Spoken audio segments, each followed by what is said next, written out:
जाने काहे फेर लिहली मुहावाए दादा।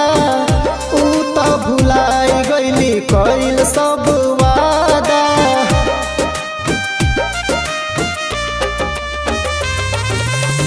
जाने काहे फेर लिहली मुहावाए दादा। ऊ तो भुलाई गईली कइल सब वादा।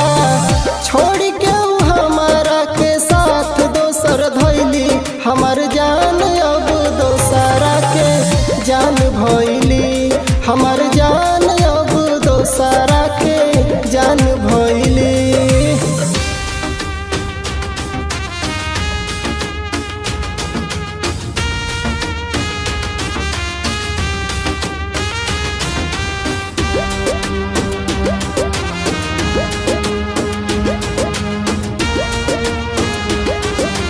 Music by Amit Gupta.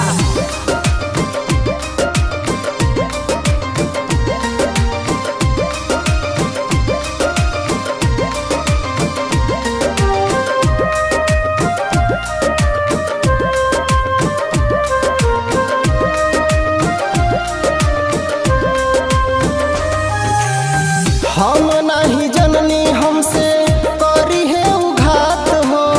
सब चकनाचूर कैली हमर जज्बात हो।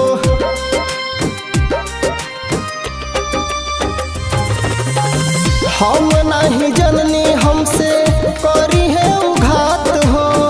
सब चकनाचूर कैली हमर जज्बात हो। रहे ना उम्मीद जौन हमारा से कैली। हमार जान अब दोसरा के जान भइली।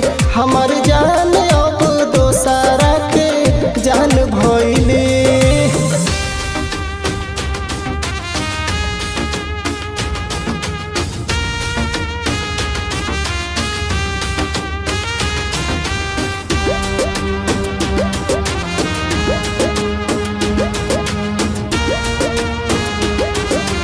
Music by Amit Gupta.